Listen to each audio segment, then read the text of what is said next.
Araba Radio.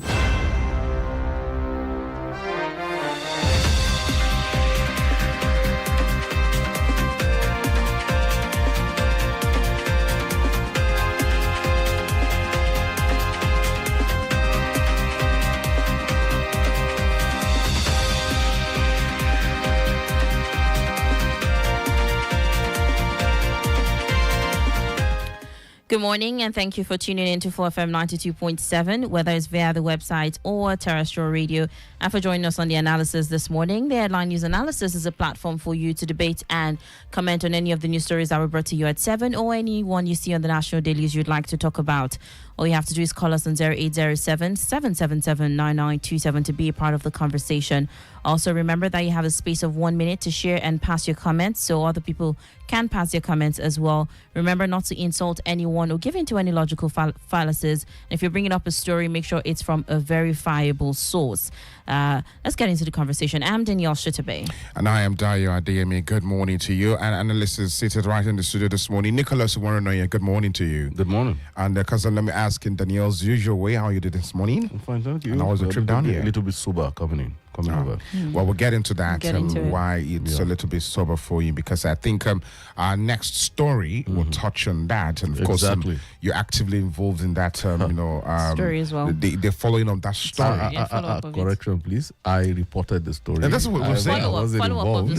Okay, what I mean by involvement in following the story. Yeah, I followed that's the story. what I meant. Yeah, exactly. Anyways. Before we get into it, the views to be expressed is not in any way the position of FlowFM 92.7 or the staff therein, but is expressed by our in-house analyst, Uwerunonye. And also to remind you that we're streaming live today on YouTube and on Facebook at FlowFM 927. Let's get into the stories.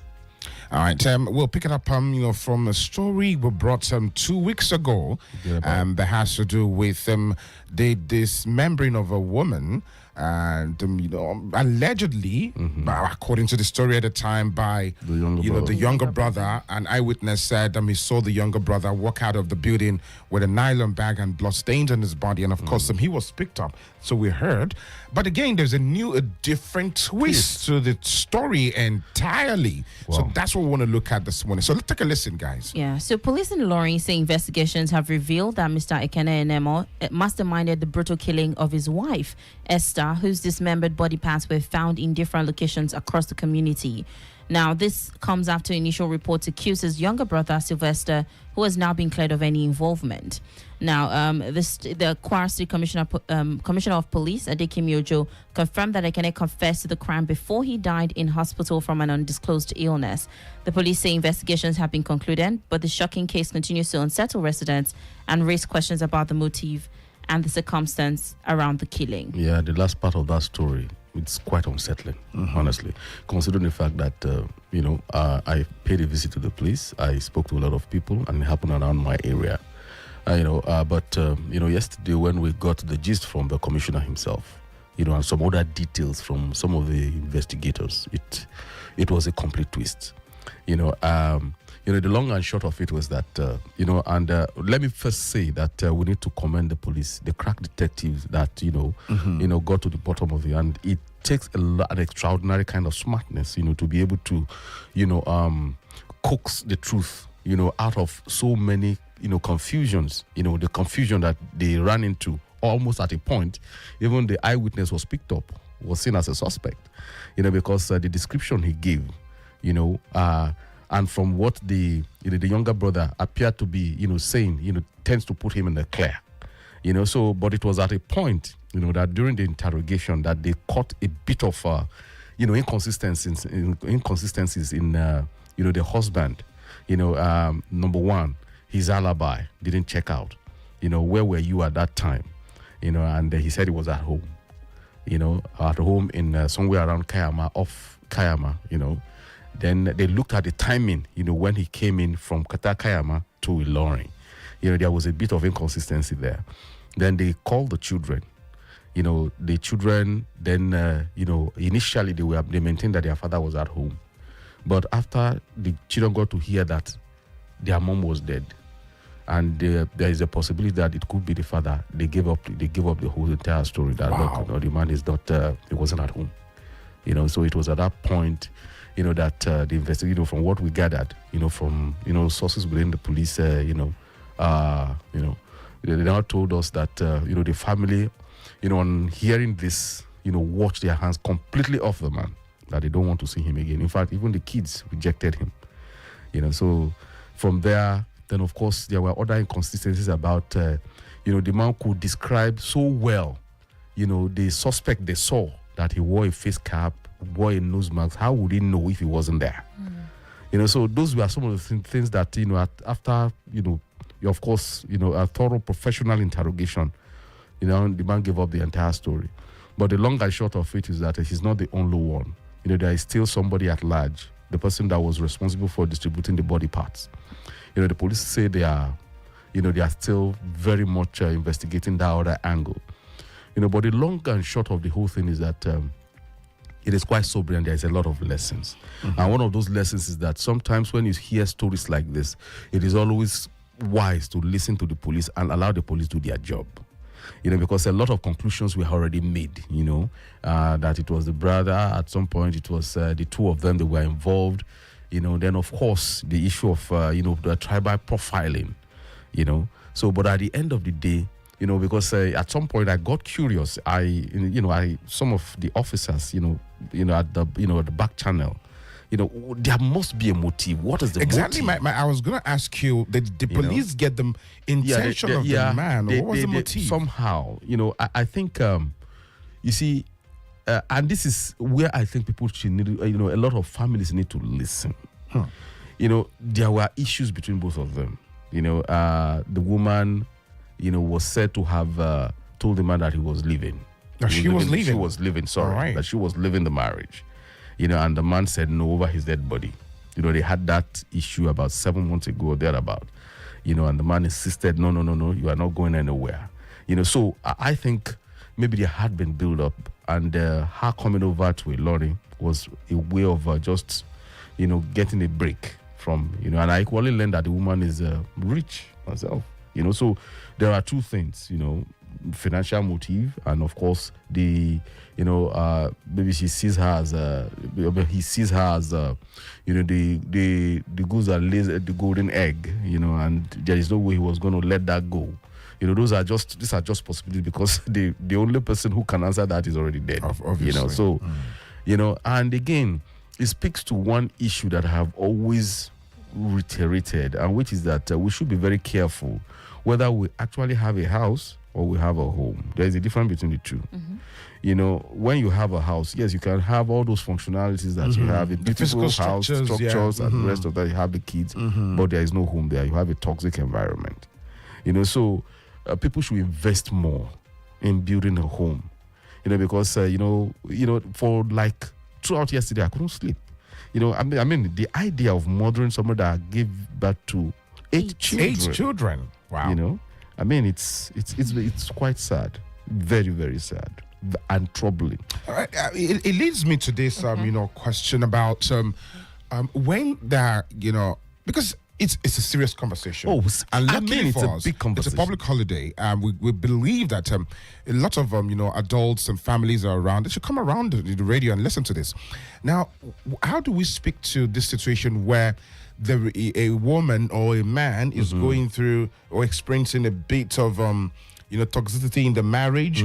Do we have specialized bodies or centers where such families can go to, or the traditional way is you take it to your religious leaders? The religious leaders used to play the role fantastically well in the past, but the quality of religious leaders we have now is something else. They even add to the pressure that kind of disintegrates family cohesion.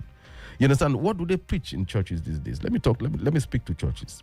Essentially, prosperity. They put family under pressure.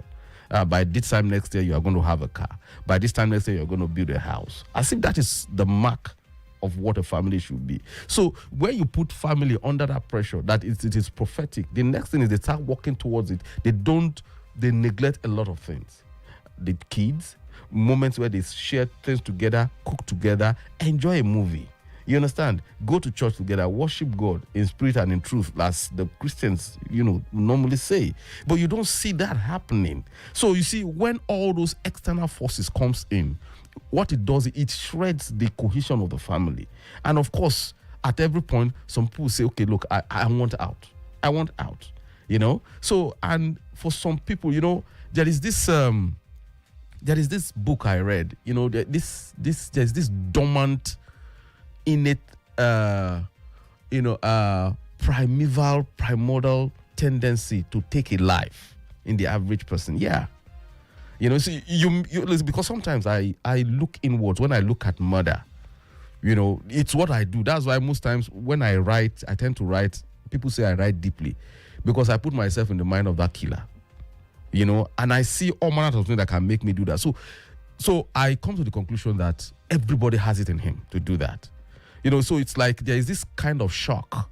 You know, there is this kind of shock that stays in the coral. It is not usually harmful. But when it attacks, when you invade that core center of it, it's one of the most vicious kind of, it will tear you to shreds and it will still continue tearing. You know, so that is, you know, there was one thriller I read, you know, human nature can be like that. You know, the moment you touch that particular angle, you know, that insanity comes out. You know, so we must understand, even while we are going into marital relationship, every, you know, your partner could have it. I'm not talking about man or woman. In this instance, that trait is inherent in both sexes.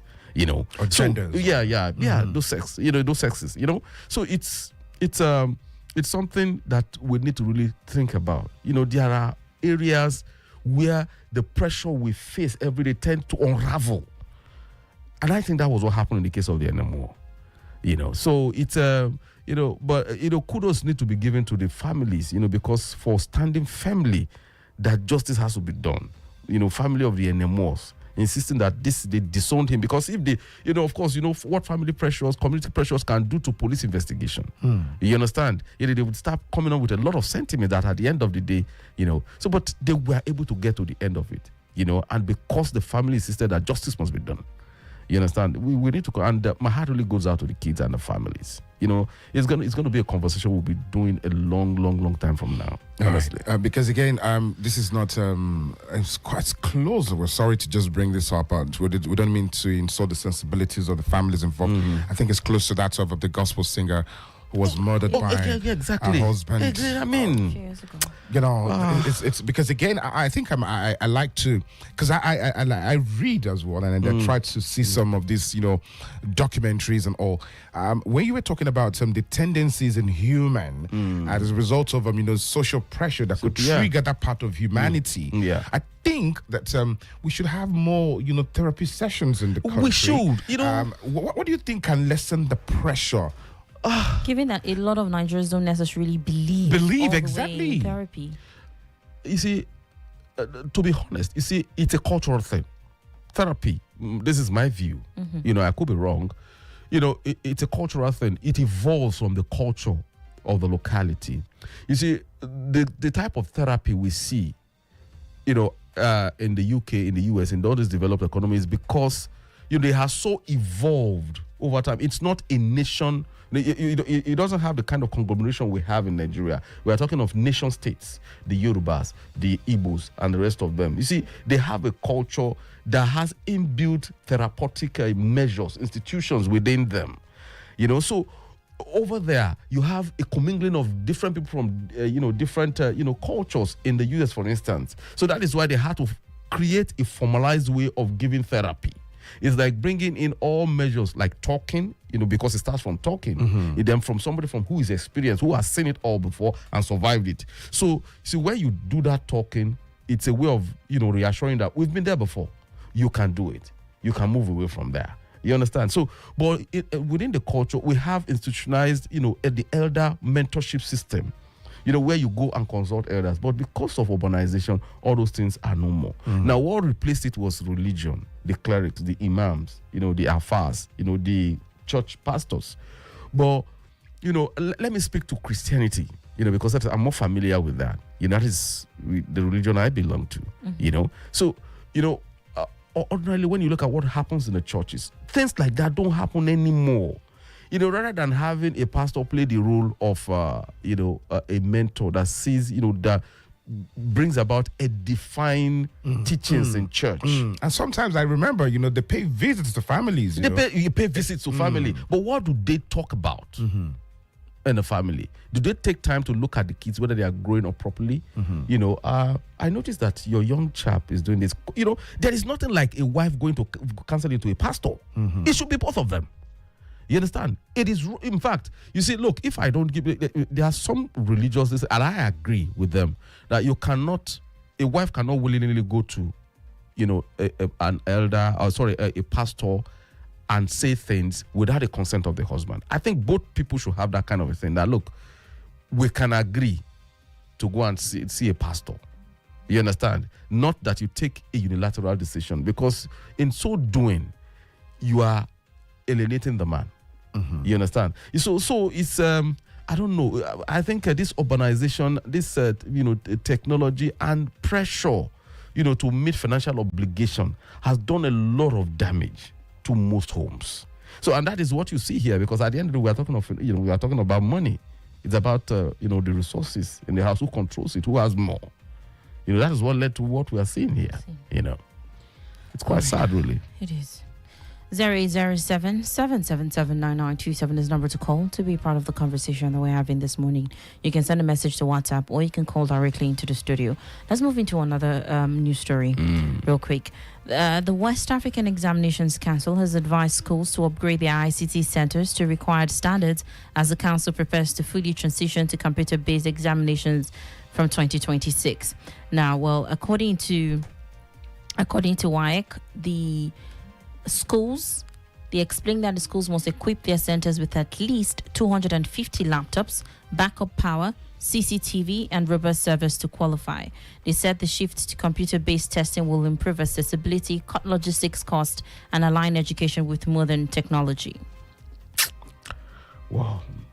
I don't know. Isn't this going to put more pressure on the schools and in turn put pressure on parents? When we talked about this CBT thing the other day, I recall, Danielle, you made the reference to the point that what of the rural areas, how do they afford something like that? Yeah.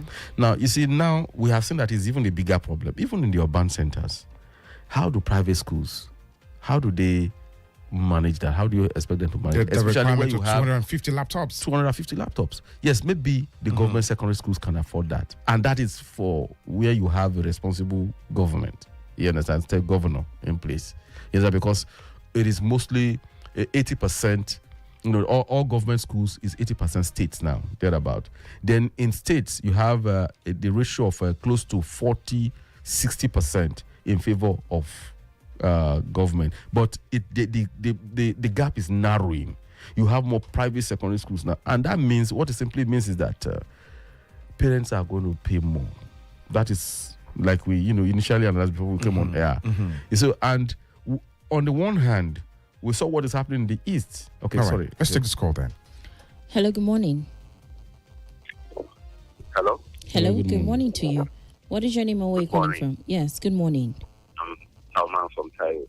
Salman from Taiwo. Please go ahead with your comment. As in the recent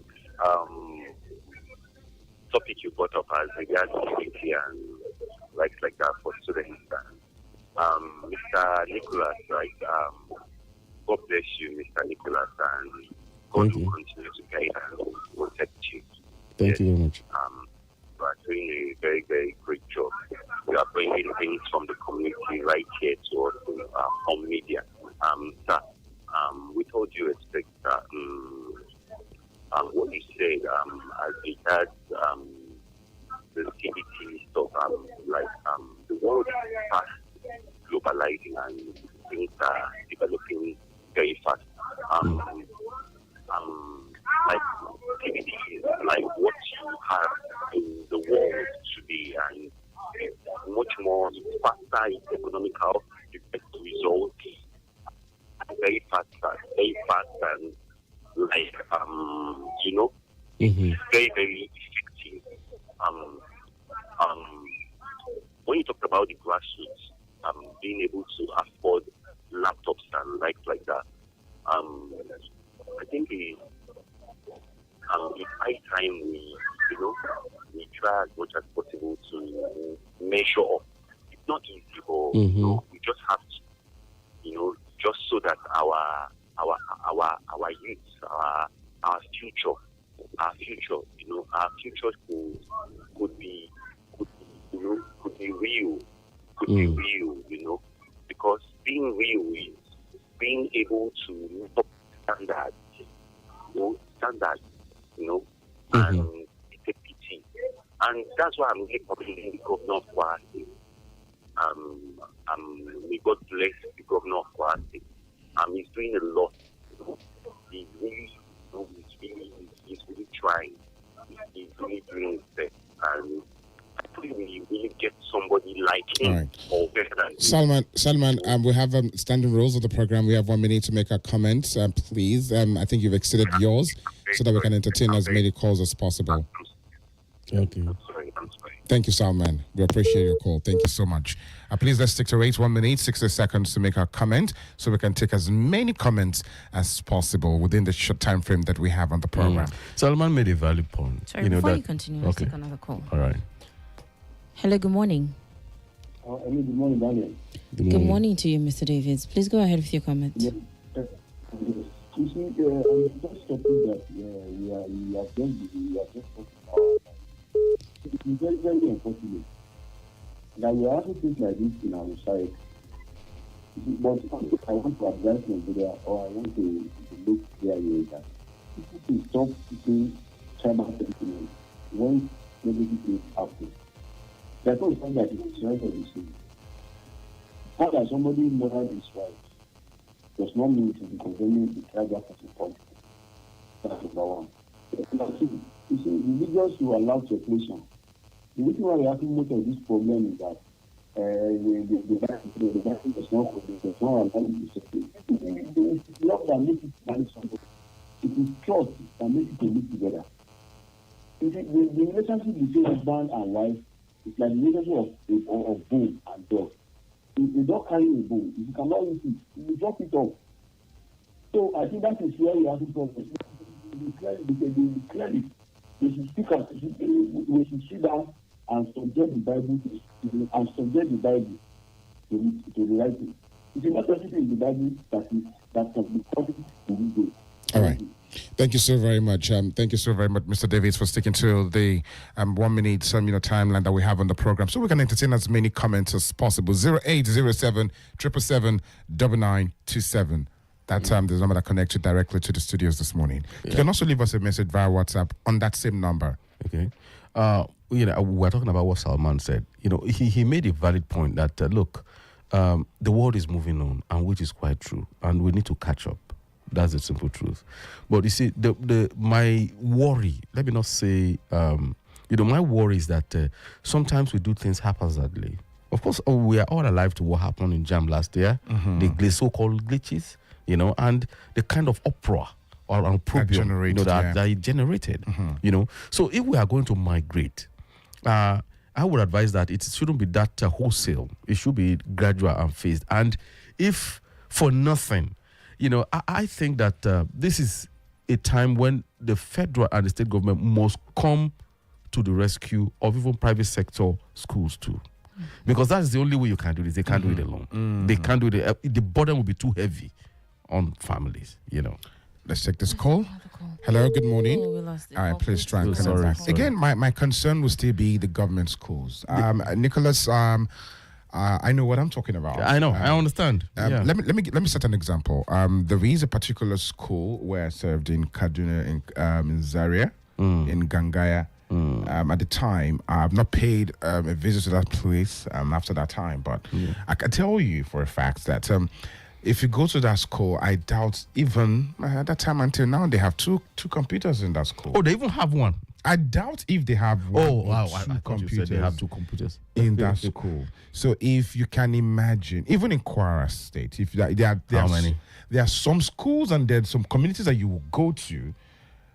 We did a story on a particular guy around. There's a community around Amoy or thereabout around the Dofia. Long into it was done by a core member, and then they built like a mini cafe, computer room for some of these students. That's on site. Again, my concern is, how do we reach communities like this when WAEC is saying it's going to be implemented in 2026? Let's even talk about the Ilorin Metropolis. Look, I live in a place where you have a secondary school that is government day secondary school, and I know, in fact, the kind of abandonment that you have in that school, it's horrifying. Some of the structures that was put in there is currently being vandalized by even these Mybola people, all this iron and things like that. So how do you even cite a computer, laboratory there? How do you even begin to cite it? Then again, you're talking of, you have to upgrade these kids tremendously. You have to upgrade them to be able to type, to understand commands and the rest of them. So you see, it's a really tall order. Honestly. The availability for instructors is also another thing. That's because, again, if we know what the society and what the country is saying, where are the instructors to take them through? When most teachers are, of course, you have to consider the recruitment process. It's about man, no man, and the rest of it just garbage in, garbage out. I doubt if most of those teachers are computer savvy themselves. So how are they going to teach them? 0807 777 We have a comment on Facebook. Dr. Mrs. Umar Libara from Oweri. The creation of state police, she's talking about state police we spoke about yesterday. The creation of state police will not offer solutions to insecurity, but establishment of well-organized vigilante groups at community levels. Criminal elements live and interact with the people, and unless their activities are exposed, they will remain threats. If we expose them, crimes will be reduced. Policemen have not been effective in policing their communities as they shield their kids and kins. This calls for moral and ethical reorientation. All right, we're back to the creation of state police, and of course, that's another angle to it. As a matter of fact, I asked the CP, Adeyemi Ojo, yesterday. We asked him that question, and he said, "Look, that at the national level, what we are having is state police already. Because you see, when most of the new intakes complete their training, they deploy them to their local government. That is what is going on right now. So apparently, there is already community and state police already. It's just all they just need to do is to firm it up. But that is just his opinion anyway. But by and large, Let's take a quick call before we round off. Hello, good morning. Hi, good morning, Danielle. Good morning, Nicola. Good morning. Good morning to you. Good morning. Yeah, please go ahead with your comment in a few seconds. Yeah, please. the first, I wanted to talk about the second story. We all remember what happened during the last jam, right? I don't think we don't need all this Weibo thing that we are trying to copy. We're actually doing it on paper and pen and pencil. Same for jam. We're not ready as a country to advance this further. We don't have the human resources. We don't have the power. We don't have anything to be running computer-based tests. Why should be talking to these schools whether you improve on their chemistry lab, their physics lab, their biology lab? That's what they should be focused on. Not to make the whole thing become computerized. And I was thinking that you guys said we can talk about other headlines that you guys didn't talk about. We can talk about the fact that it appears our presidency is out of touch with what is really happening in the country. The country is going through all of this mess, and the guy is going on a vacation, a 10 days vacation.